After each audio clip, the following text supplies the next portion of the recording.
Hey guys, Seth here. I just want to do another, this is a kind of a show-off video, more or less. Just wanted to show this prop that I finished up. This is an all vintage parts Obi-Wan Lightsaber. So this is just like the one that Obi-Wan used in Star Wars A New Hope, Alec Guinness. It has made up of several parts here that I wanted to talk about. I'm not very good at history other than what I learned in high school, and most of that I didn't retain. So as I was acquiring these parts, I would look them up and try to learn about them.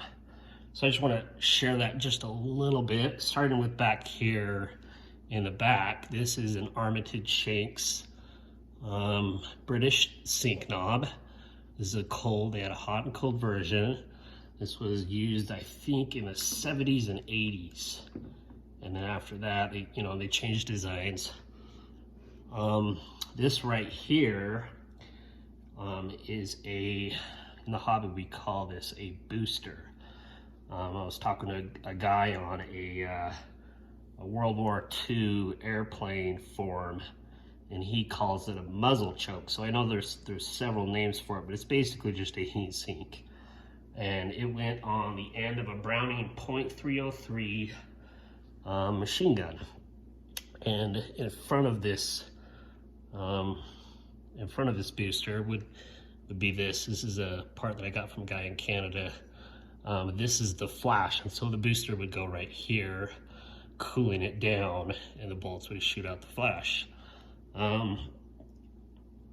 Next up after that was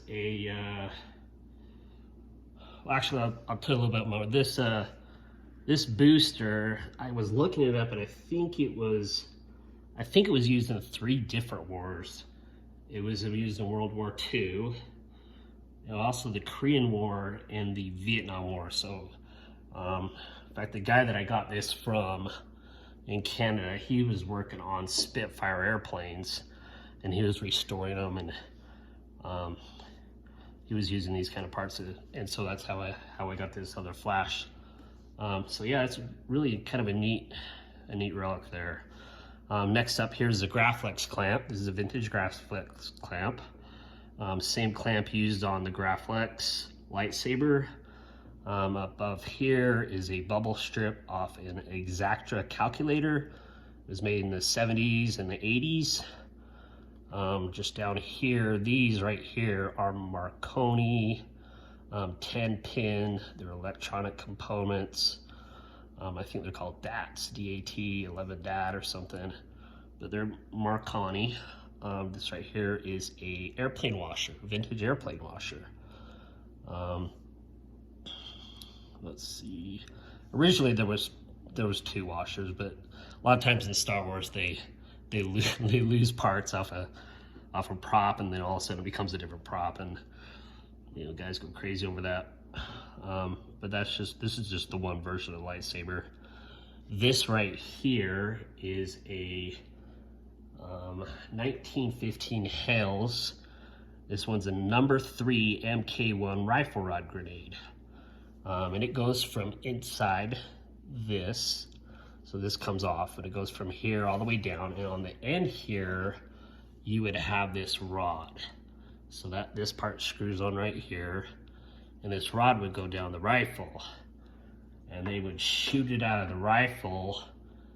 And in this part right here, this wind vane, you can get a good look at that. This wind vane right here, once they shot it, it would rotate.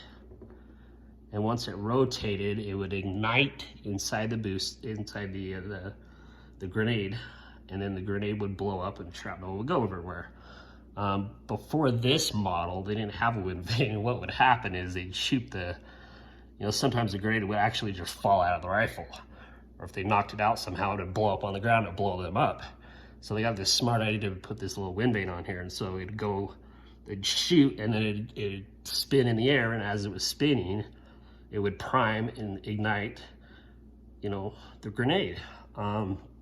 What they found out was that this wind vane, it just wouldn't always work, because sometimes the weather wouldn't cooperate. You know, maybe it was ice cold, or maybe there's no wind and wind's blowing the wrong direction, or whatever it was. And so they ended up replacing that with a different model. But it was from, they manufactured this from 1915 to 1918. So this is World War I.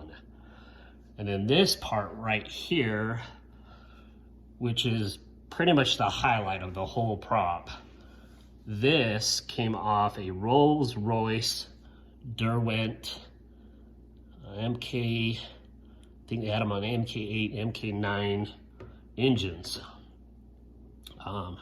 It's a jet engine, so this would balance out the pressure between the flame tubes all the way around the engine. And I bumped the camera, sorry. So that's a female balance pipe is what that is. This part is probably, well, it is. This is about as much money as all the rest of the parts combined.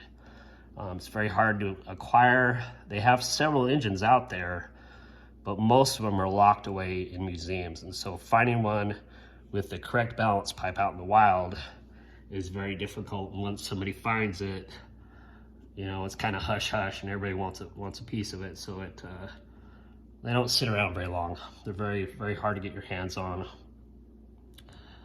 This one in particular came from Italy, but a lot of them are in the UK. But a lot of museums around the world have them. You just don't have access to getting the parts because, you know, places like Smithsonian have one, and places like that. But anyway, that is the Obi-Wan all real parts lightsaber.